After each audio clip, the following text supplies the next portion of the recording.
Where is everybody? Hey, is anyone out there? Or is anyone here? I'm in New York City, so there should be people here, right? Did I miss a memo or something? I can't seem to find a single person around. I've gone to popular sites, gone to the top of buildings, nothing.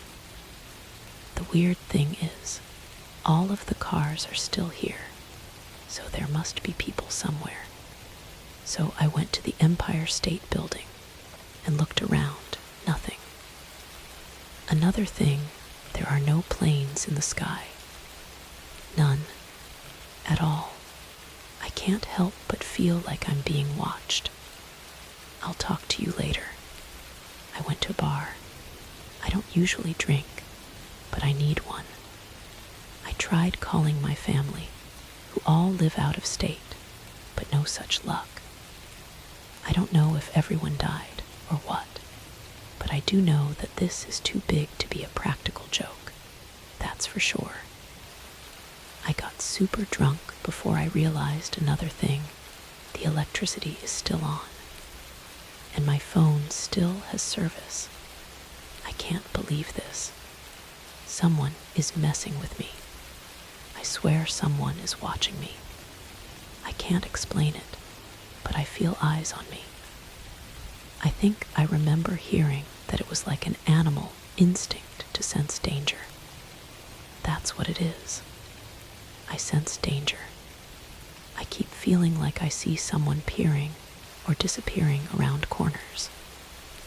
But then they vanish. It looks like a pale, white figure, though I never see much of them. I've been having trouble sleeping, especially when I feel like I'm always being watched. It's hard to function in general, really. I feel like I'm always hearing slapping footsteps, like bare feet on a wood floor. I got a notification on my phone today. A YouTuber uploaded a video. I tried commenting under it, but no one responded, and there weren't any other comments either. Then I noticed the video. It was just a black screen, my reflection staring back at me. And I swear, for just a second, I saw that faceless, pale white figure peeking over my shoulder. I threw the phone and looked behind me. Nothing. I've been taking pharmacy drugs to go to sleep. My schedule is all off now. I sometimes wake up 1 hour after I take the medicine, and sometimes I think I sleep for a whole day. And still nothing changes. I swear I woke up to someone knocking on my door this morning. I ran to the door, undid all the locks I installed, and ran down the hallway. I'm at the end of the hallway, so there was only one way to run. I found nobody. I guess I should mention where I've been staying. I figured that since no one is here, it'd be a shame to not inhabit a nice hotel room, right? In my dreams, there are people. In my dreams, I can talk to my family. In my dreams, I am happy. I have been taking more and more medication to sleep. Dangerous amounts. I need help, but I have no one to talk to. I hate this. I swear I've been hearing cars on my way to the bar. Sometimes, when I turn in the direction, I think I see the back end of a car driving off. This place is making me crazy. All YouTube videos are now black screens. I can't see the figure on the screen anymore. Cell service is down. Electricity is in and out. Water is brown. I'm taking more meds than ever. I think I'm depressed. My dreams where I can see my family aren't lasting as long. I've been thinking of taking my final dose, falling into my last dream I don't know. If I don't update, assume I've left. Why is life so cruel? I'm waking up now, people all around me yelling, my parents crying. I thought I was alone. My final dose already went through my system. Why did I think I was alone? The white figure looks over me, its hand outstretched, reaching for my face. I won't let him have it.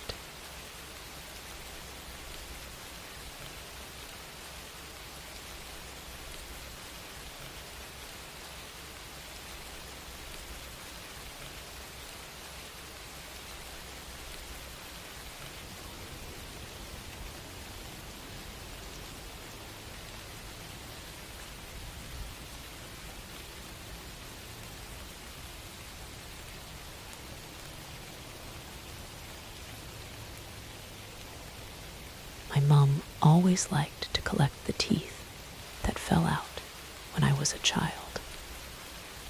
I'm not entirely sure as to why she wanted to keep them, but I didn't really think too much either. It was just something that she did. I remember that she would always claim that it was bad luck to throw away a tooth. She was a very superstitious woman, and growing up with her, some of that rubbed off on me. She kept all of my teeth inside of a small wooden box with a coat of chipping red paint. Inside, red velvet lined the bottom and sides of the box, creating a soft interior for the teeth to lay on. She kept this square box inside of the top drawer of her bedside table. I only ever saw this box make an appearance when I would lose another tooth, and she would go get the box and put the tooth into it. Other than that, it stayed hidden within her drawer. I never really thought about the box and my missing teeth. I forgot it even existed until yesterday. Effin' Tilda. I recently moved out of my mom's house, and so was in the process of moving all of my stuff out and into my new apartment. I entered my former home and residence of my mother, ready to pack up the final few items that still needed moving. My mom was sitting at her kitchen table, wearing long pants, a thick sweater, and woolly pink gloves. It was a strange sight to behold due to the fact that it was a warm day. But she is an eccentric woman, so I dismissed it. I greeted her, and she looked up at me and made a small, grunt-like noise that I assumed meant hello. She was sometimes a bit dismissive, especially because she wasn't too happy about me moving out. I continued on into the house, grabbing whatever was left of my stuff. I grabbed some clothes, a bottle of shampoo, and a couple of photo frames. I then remembered the old wooden box of old teeth. I didn't have any real reason for wanting to take it with me, but I guess I didn't want to risk any bad luck by not bringing it along. I wandered into my mom's room, which I know I probably shouldn't have done. I walked over to her nightstand and was just about to open it when I remembered that I should ask her permission before snooping through her things. I called out to my mother, who was still situated in the kitchen. "Hey, Mom, is it all right if I grab that box you keep my teeth in?" I yelled out. "It's in your top drawer.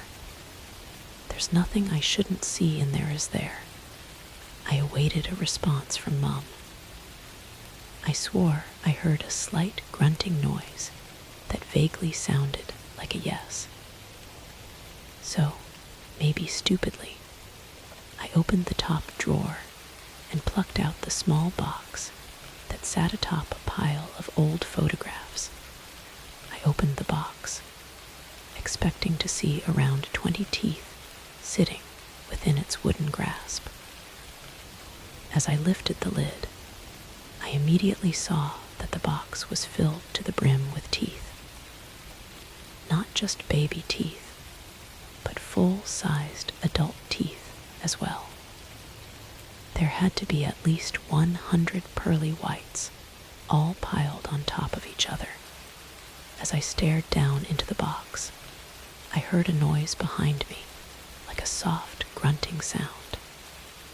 I spun around sharply and saw my mum standing right there. She made another muffled sound, and I noticed that her mouth didn't open. Something was definitely wrong. First, she was only making noises and not talking. And second, she was collecting teeth that didn't belong to me. What's going on? Whose teeth are these? And what are you doing with them? I asked in a tone that commanded an answer. She stared at me, and her eyes provided me with some sort of answer. She was afraid. I could see it by just looking into her eyes. But was she afraid that I'd just discovered her horrible little secret? Or afraid because something dark and terrible was happening to her? She then opened her mouth, which gave me a much more detailed explanation. As her lips parted, I saw a normal row of teeth sitting along her gums. She then opened her mouth more, slightly tilting her head backwards as she did, and it revealed another row of teeth behind. They were jutting out of the roof of her mouth.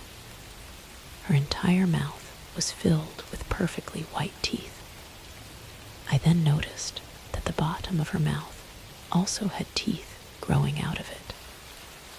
Along the sides of her tongue, teeth sprouted and protruded upwards. I let out a small yelp, both surprised and scared of what I had just seen. She looked into my eyes, expecting this reaction. She then lifted both hands, grasped a gloved hand with the other, and slid her left hand mitten off. The sight of a hand absolutely covered in teeth is not one that I ever expected to witness in my life. But here it was, covering her entire hand, and onto her wrist, numerous teeth emerged from underneath the skin, poking through like sprouts growing out of dirt. Her hand was covered in the enamel growths, and no skin was visible underneath the teeth. My stomach heaved at the sight, probably both in disgust and genuine terror. I couldn't believe what I was seeing. Mum took off the other glove, revealing an identical hand made up of teeth that had broken through the surface of her skin. Sensing my feeling of revulsion, I would have thought Mum would have stopped there, but she took off the woolly jumper, uncovering the rows of teeth that sat along her entire arms. Her chest area also sprouted teeth, but they were still mostly underneath the skin, like they hadn't fully grown through yet. Not like the rest of her body. I didn't need to see it, but I assumed that her legs would also be covered in the teeth. I watched on in horror as I saw one of the teeth near her shoulder wobble. It wobbled only slightly, but I could tell that it was loose. She had a loose tooth on her shoulder. The wobbling continued, and I saw the tooth begin to push its way out of her skin. It gave a final wobble before falling to the floor, completely its life cycle. I couldn't help but stand there, frozen in fear at what was occurring. I didn't know what to do. I knew I should try and help her, but shock wouldn't allow me. Not just yet. Mom then turned around and walked out of her bedroom. I stood for a moment longer before following, rather apprehensively. When I caught up to her, she was sat back down at the kitchen table, one tooth-covered arm resting on the table. The other clutched a pen. I'm not sure how she managed to hold a pen, but I knew it must have been painful to bend her fingers around it, as it would stretch the skin underneath the teeth. She must have fought through this pain because she held the pen, and she brought it down to a piece of paper that was sitting on the kitchen table. She began to write. I approached the table, curious as to what was being written. I was terrified at this point and hoped that she was providing more answers as to what was happening to her. I walked up the piece of paper and started to read. What she had written was the most terrifying thing so far. Asterisk, I know you are scared. I was 2 when I found your grandmother in this state. She looked awful, just as I do now. She didn't know what was happening to her, but luckily death came quickly to her to stop this suffering. I never expected it to happen to me. I prayed that it never would. Yet, here I am, plagued by the same affliction as my mother. I'm sorry to tell you this, but I think it might be hereditary.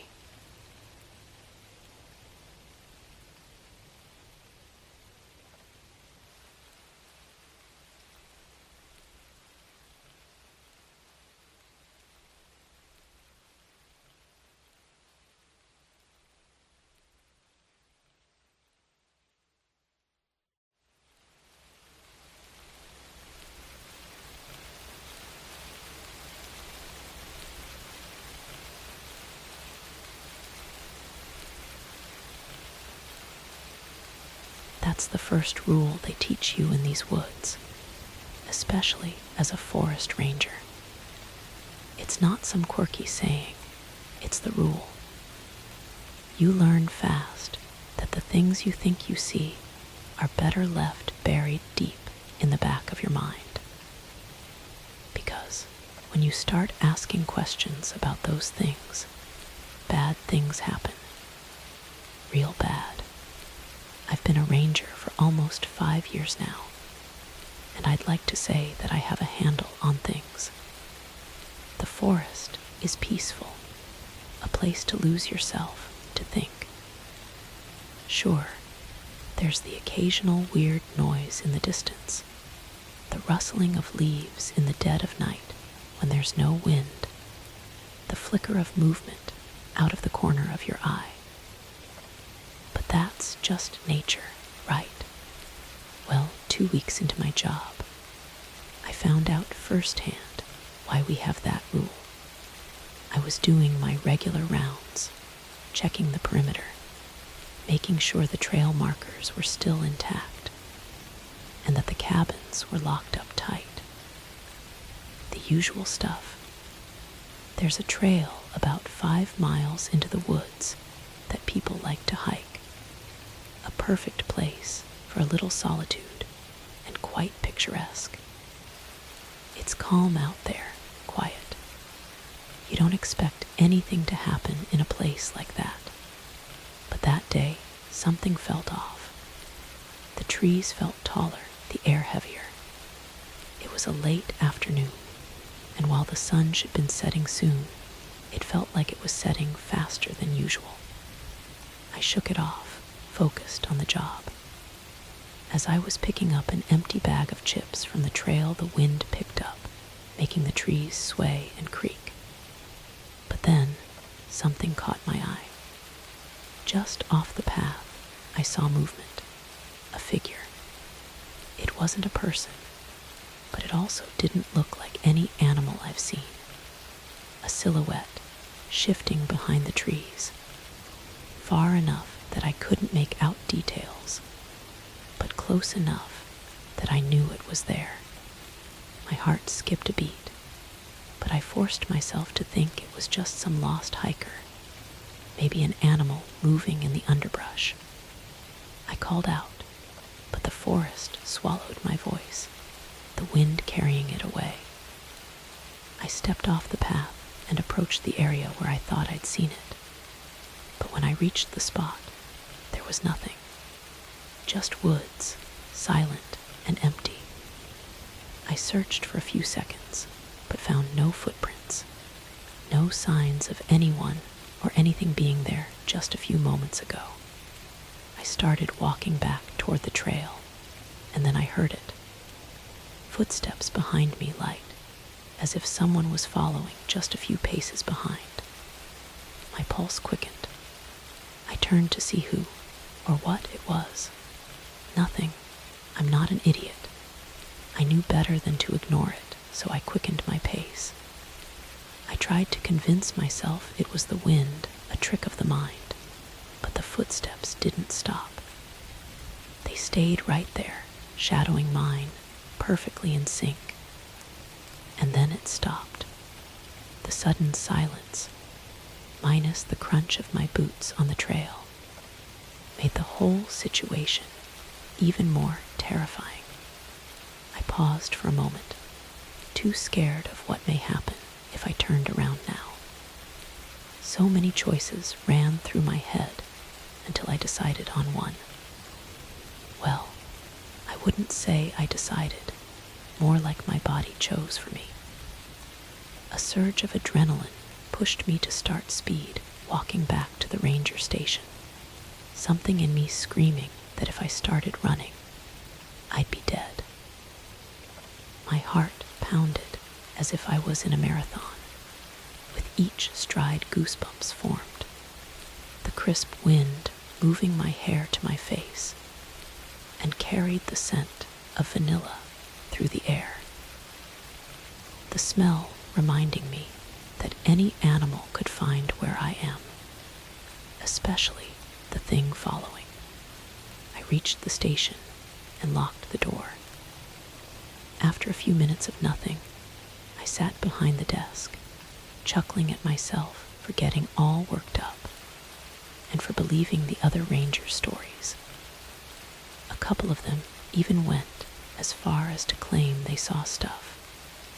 At first, I thought they were just trying to mess with the new guy and get him all scared before the first watch.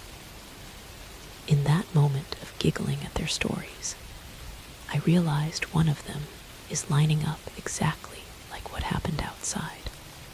The following footsteps, the feeling of being stared down, the shadow. Even the time of year is exactly when they said it happened. Trying to clear my mind from that, I decided to examine the trail cam footage on the old monitor. It was the most peaceful part of the job. Just stare at the footage and take notes of the animals. A bit too peaceful given the fact I fell asleep in front of the screen for a little. A loud noise jolted me out of my sleep, causing me to fall out of the chair. I picked myself off the floor and walked over to the window to investigate. Flipping on the floodlights outside the cabin, I see a large branch lying just in front of the porch. At first, I brushed it off. It's a forest, and branches break all the time, only to immediately remember the fact the station is in the middle of a small clearing. The only way a branch that size would end up here is during a hurricane, and it most certainly was not raining. A multitude of reasons raced through my head. Anything that could rationally explain how this hunk of wood got there. I walked away from the window over to the coffee bar, landing on the reason being a giant gust of wind flinging the branch to its spot. Taking a sip of my coffee and quietly humming to myself, I situate myself back into the semi-comfortable computer chair. A few more reports later, and I'm back to watching the cameras and naming new faces. A sow moon gave birth earlier in the year, and the rangers fell in love with the two cubs due to their fur making it look like light has eyebrows and shine has a little mustache. So, one of my duties tonight is to try and spot them and update their information. After 3 hours, I almost gave up hope. But then I saw movement around the cave Moon had chosen as her home for 4 years in a row. But it wasn't her. It looked almost like a deer, only the deer was trying to act human. Standing on its 2 hind legs, and with a hunched back, it walked around the flattened area. Its eyes glowing bring in the night vision lens every time it looks in the direction of the camera. Then it paused, sniffed in the air, and looked straight at the camera. I jumped back, shocked at the accurate eye contact made through the screen. I readjusted my chair and continued to watch whatever this thing was, writing down every detail I could get while it was still visible. The creature started walking towards the tree that the camera was perched on, its steps slow and deliberate. Once it reached the trunk, the thing raised its hands to the bark and started shoving. Each push causes the tree, and therefore the camera, to shake immensely. I stood up and pushed the chair back, the fear truly setting in. Quickly grabbing the walkie on my belt, I call into the closest station near me. Surely someone else is seeing this. The only problem was all the channels I tried were off, or at least that's what I assumed. At the time it didn't make sense. When the 5th station was also static, I gave up that plan. I looked back at the screen and see the creature's shoving had only gotten more aggressive. By the looks of it, the poplar was rocking back and forth at this point.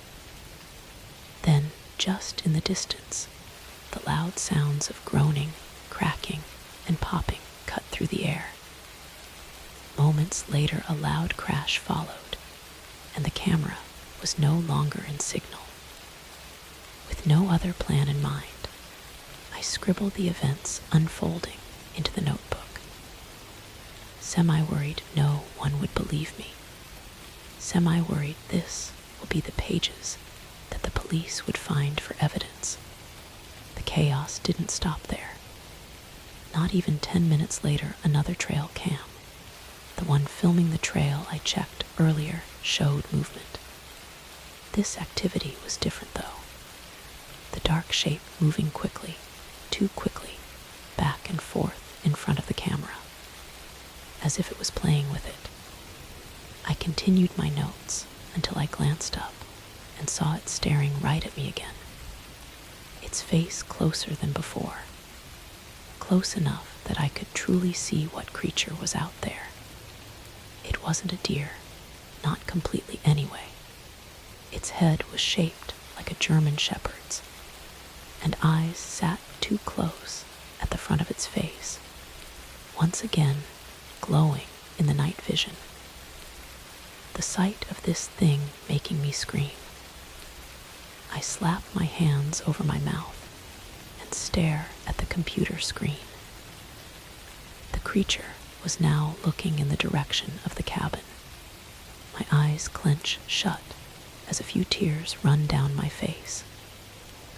The fear taking complete hold of me. Quiet sobs left my mouth as I checked the camera once again. It's gone.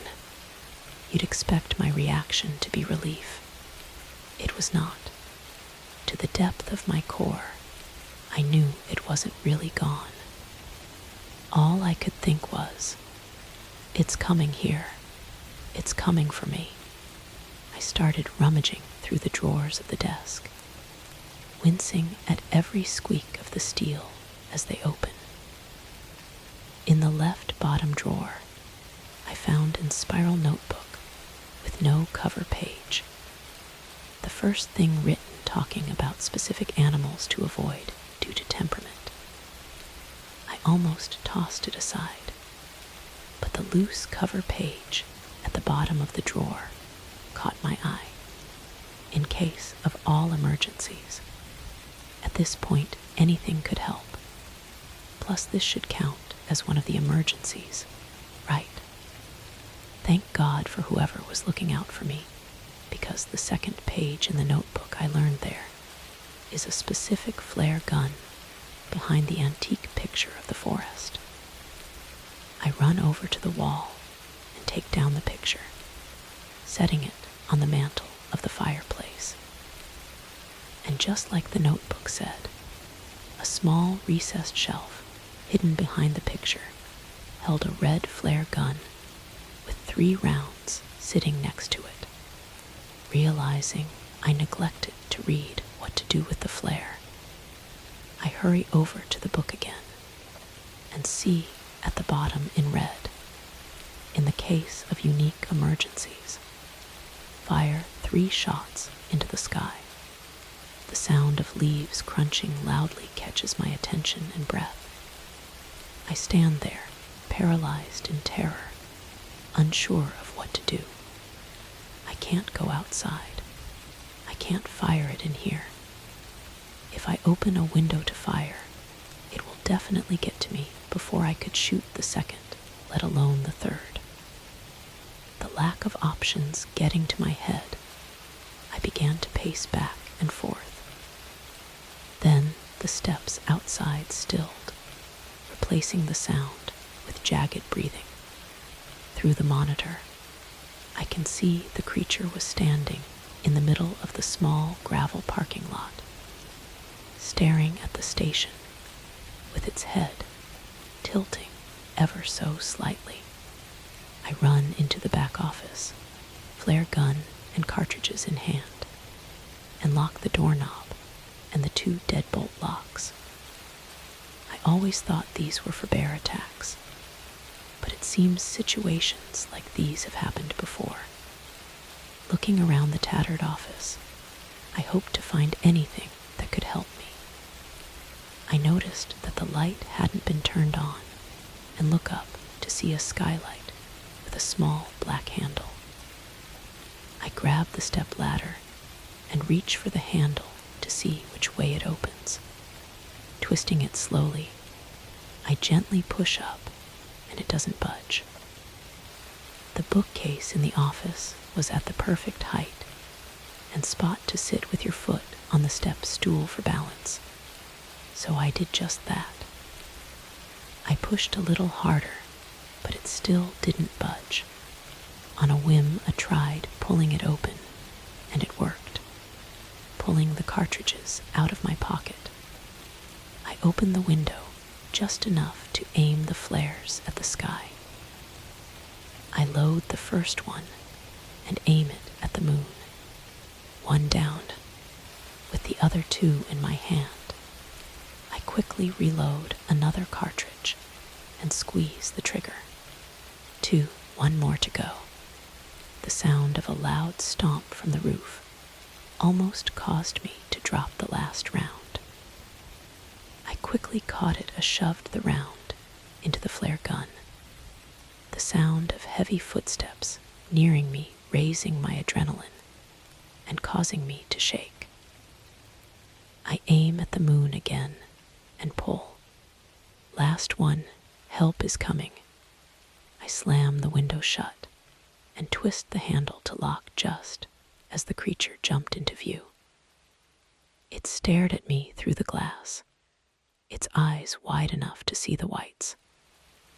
The thing opened its mouth into what I can only assume was a smile, revealing unnaturally sharp teeth, opened its mouth, and let out a scream I would describe as a shrieking whistle.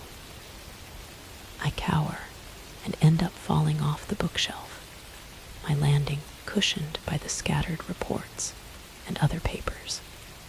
Groaning, pull myself into the fetal position and wait for one of two things. Help comes and somehow rescues me. This thing makes me its next meal. The sound of hooves slamming on the glass had me leaning toward the latter being more realistic. I rock myself, each slam of its hooves making me wince. It didn't take long for the sound of the glass starting to crack to fill the air. I hold my breath, unprepared for what horror lay in store. Then I heard it, the sound of multiple vehicles from all around the cabin swiftly pulling up, and the stomping stopped. Sounds of car doors slamming and 3 gunshots rang in the air. I looked up at the skylight, and the creature was gone. The rangers from the other station banged on the front doors. It took me a minute to compose myself, then I let the in. Immediately they asked me what happened. I told them everything that happened as best I could, and showed them my notebook for my details. I asked what that thing was, and they said it's best if I don't ask things I don't want to know. Next time, ignore it. A ranger chuckled out and playfully threw his arms on my shoulders. Remember the golden rule. If you think you see something, no, you didn't. I live by those words and have kept out of trouble, for the most part, these past years. So, if you're reading this, consider it as an example of why we have this rule, and good luck.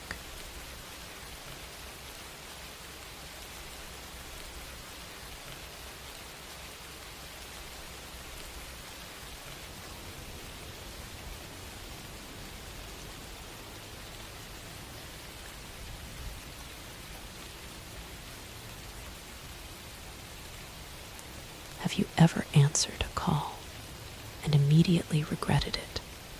I did. It was 11:45 p.m. when my phone rang. The caller ID showed an unknown number, but I picked it up anyway. A slow, deliberate breath came through the line before a voice spoke. You start tonight. No introduction. No confirmation of my name, just that. I hesitated. Who is this? The manager, the voice said flatly. Something about the way he spoke unsettled me, like he was reading from a script. All right, I muttered. When do I? The line went dead. No interview, no schedule, nothing. If you ever worked the night shift in a giant, empty store, you know how unnatural it feels. The aisles stretch out forever. The fluorescent lights hum constantly. And no matter how many cameras they install, there are always blind spots. I didn't think about that when I accepted the night shift at a local superstore. Rent was due, and I needed cash. It was supposed to be simple, just restocking shelves and making sure no one walked out with unpaid items. I figured I'd just listen to music, do my work, and go home. But the moment I stepped inside, I realized something was very wrong.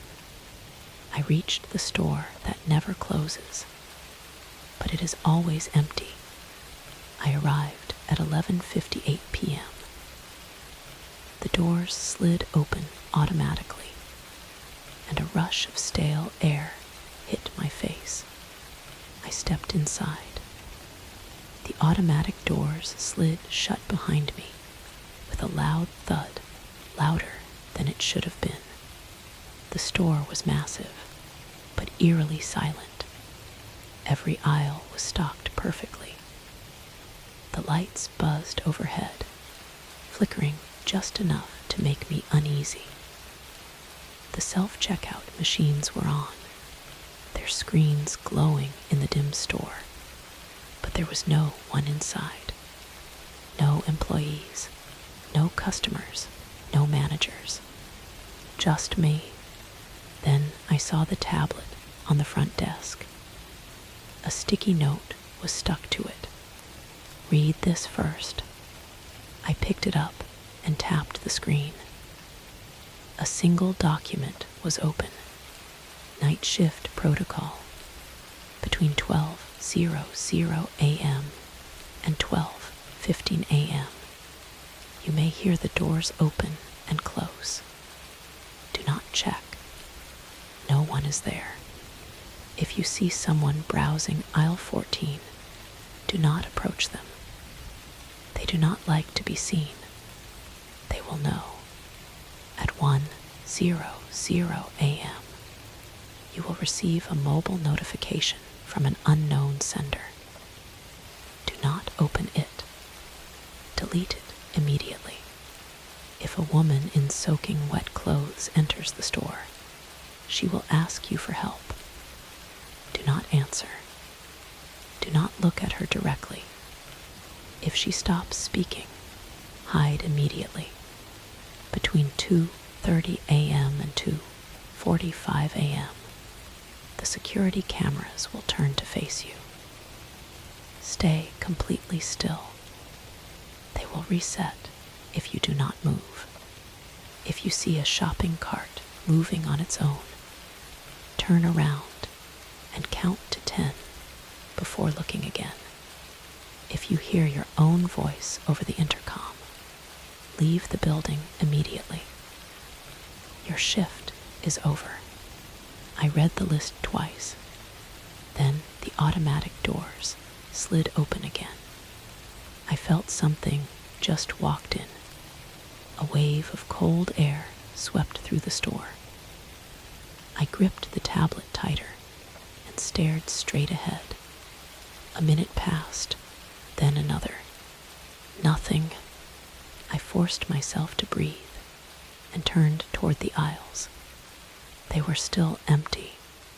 I grabbed a pricing gun and started my shift, but I knew I wasn't alone. At 12:14 a.m., I heard it. A faint, almost imperceptible sound, a soft scrape, like something shifting against the shelves. It wasn't loud, but in the dead silence of the near-empty store, it might as well have been a gunshot. My breath hitched, and an uneasy chill ran down my spine. Instinctively, I turned my head ever so slightly toward the source. Aisle 14. A woman stood there. Her back faced me, her posture rigid, unnatural. At first glance, nothing seemed off. She was dressed casually, in jeans, a hoodie, and sneakers, just like any other late-night shopper. But something about her sent alarm bells ringing in my head. She wasn't moving, not browsing, not scrolling through her phone like anyone else would be, just standing there, completely still. I swallowed hard, my fingers tightening around the shopping basket in my hand. Slowly, cautiously, I took a step back, careful not to make a sound. My pulse pounded in my ears. Then her head twitched. Not a normal turn. Not a slow, curious glance. Just a twitch. A sharp, unnatural jerk, like a glitched frame in a corrupted video file. My stomach clenched and my breathing grew shallow. Do not approach them. The rule echoed in my mind, a desperate warning. They do not like to be seen. They will know. I forced my gaze away, keeping my movements controlled, my pace steady. Act normal. Do not react. Do not let them know. As I turned the corner, my eyes flicked up, just for a second, to the convex security mirror mounted on the ceiling. She was facing me now, and she was smiling. A slow, unnatural grin stretched across her face, wide and wrong. What the hell was that? The thought slammed into my mind, but I swallowed the scream threatening to rise in my throat. My fingers curled into a fist as I fought to steady my breathing. This wasn't my imagination. This was real. I was having a truly fearful conversation with myself. Then at exactly 1:00 a.m., my phone vibrated. A single notification appeared on the screen. The sender was unknown. "Are you alone?" it read. A nauseating wave of dread rolled through me. My hands trembled as I gripped my phone tighter. Everything was happening just as the rules described. No more second guessing. No more hesitation. I needed to follow them. And as per the Rule 3, at 1:00 a.m., you will receive a mobile notification from an unknown sender. Do not open it. Delete it immediately. My thumb hovered over the delete button, but doubt crept in. What if another message read, "You shouldn't be." The air grew dense, pressing against my chest like a heavy weight. The fluorescent lights above flickered, the buzz of electricity suddenly too loud, too erratic. The self-checkout screen glitched. Numbers blinked in and out, meaningless digits flashing faster than I could process. Delete it, delete it, delete it now. I pressed the button.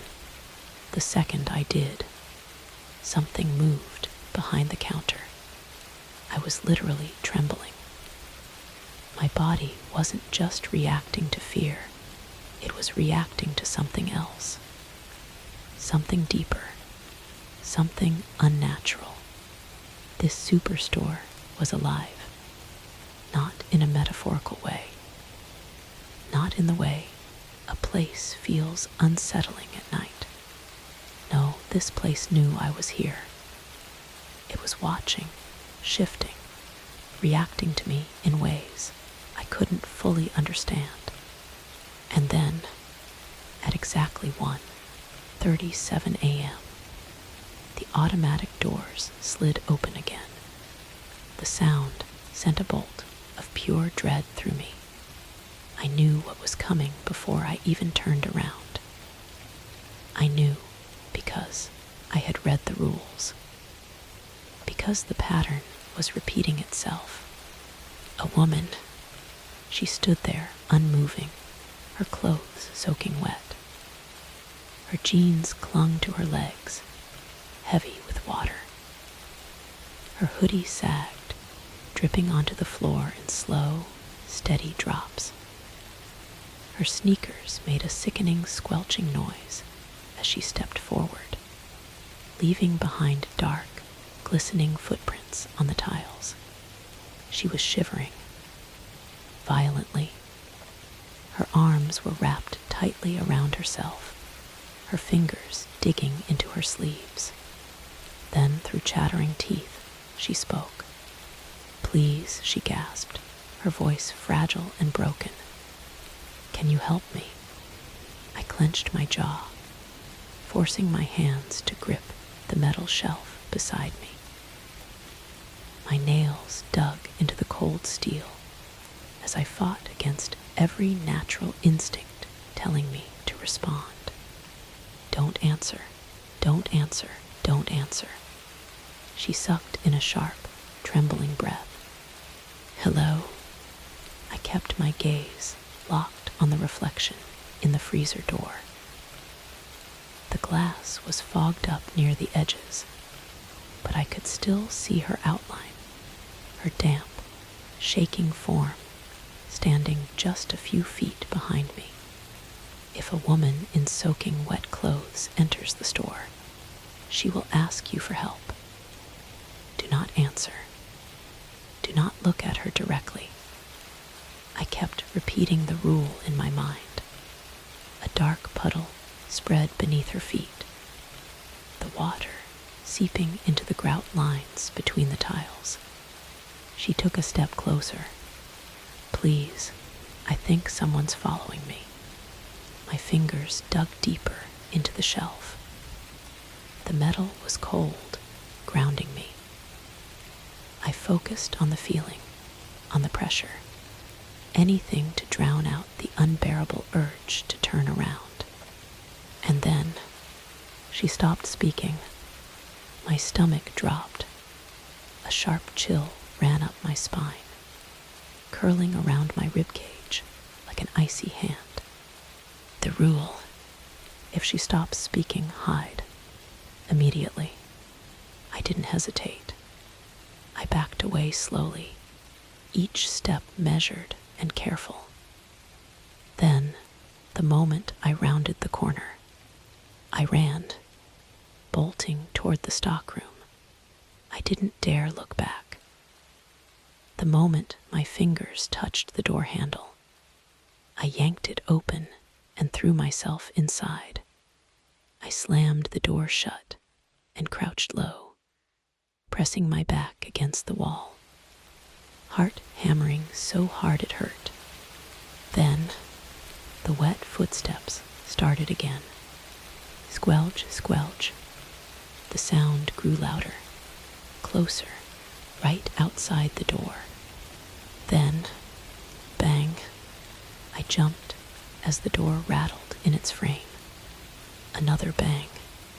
The second hit was harder. My breath caught in my throat. A third. The whole door shuddered, the hinges groaning under the impact. Then suddenly, silence. I didn't move. I didn't breathe. I stayed curled up in that freezing stockroom, arms wrapped around my knees, staring at the door until my vision blurred. Minutes passed, maybe an hour. When I finally checked the time, it was 2:30 a.m. I was exhausted, completely drained. My body felt weak, my mind stretched thin. The nightmare wasn't ending. It just kept going. I forced myself to keep working. Anything to distract myself. I was restocking frozen pizzas, trying to focus on something normal, when the rules flashed in my mind again. Rule 5. Between 2:30 a.m. and 2:45 a.m., the security cameras will turn to face you. Stay completely still. They will reset if you do not move. A cold dread spread through my chest. Slowly, I lifted my head. The cameras had moved. Every single one. The cameras above the aisles. The ones near the checkout lanes. Even the tiny camera above the freezer section. All of them facing me, watching, my entire body locked up. Stay completely still. They will reset if you do not move. I obeyed. Seconds ticked by. My muscles screamed, but I didn't dare shift. A minute passed. Another. Then, whir, the cameras rotated, turning back to their original positions, as if nothing had ever happened. I let out a shaky breath, pressing my palms together. My legs felt weak, my hands clammy with sweat, but I was still here. Please, God, I begged silently. Let me be bored. Let me be so bored I start counting tiles on the floor. I don't want anything else. No more rules. No more sounds. No more things. Just let the rest of the night crawl by in dull, mind-numbing peace. But of course, at 3:30 a.m., I heard it. A slow, rhythmic squeak. It echoed softly across the empty aisles, stretching through the silence of the store. I turned my head slightly, just enough to catch a glimpse. A lone shopping cart rolled past the end of my aisle. No one was pushing it. My breath caught in my throat. My fingers tightened around the cardboard box I was holding. The rule. I knew what to do. Turn around, count to 10, then look again. I swallowed hard and forced my eyes shut. 1, 2, 3. The cart's wheels screeched. A slow, piercing sound that made my skin crawl. 4, 5, 6. The noise stopped. 7, 8, 9. Silence. 10. I opened my eyes and turned my head. The cart was gone, but on the floor, right where it had been, was a single wet footprint. I inhaled sharply, the kind of footprint you leave behind when you step out of a puddle. Dark, soaked, fresh. I want to go home. I don't care about finishing my shift. I don't care about the money. I don't even care if I get fired. This place is wrong. Every inch of it is infected with something I don't understand. Something that bends reality like it's a loose thread on a sweater. I made my decision before anything else could happen, before the next rule came into play. I was leaving, but just as I started to move, I heard it. At 3:57 a.m., my own voice crackled over the intercom. At first, it was just my name, over and over and over again, a robotic echo bouncing off the empty aisles. Then, it laughed, a deep, distorted version of my own laugh, warped and broken, stretching unnaturally through the speakers, twisting into something that wasn't me anymore. That was it. I dropped everything. The box hit the floor with a dull thud, and I ran. I didn't look back, didn't stop, didn't care about the rules anymore. I tore through the aisles, past the self-checkout, past the registers, past the automatic doors, and the moment I crossed the threshold, everything went silent. Not just quiet silent, like the air had been sucked out of the world. The fluorescent lights flickered once. Then behind me, there was nothing. No store, no parking lot lights, no shopping carts lined up outside. Just an empty lot, a stretch of dirt and cracked pavement. My legs nearly gave out beneath me. I reached for my phone with shaking fingers. The screen lit up. A single notification. Your shift has ended. We'll see you tomorrow. I stared at it. My hands went cold.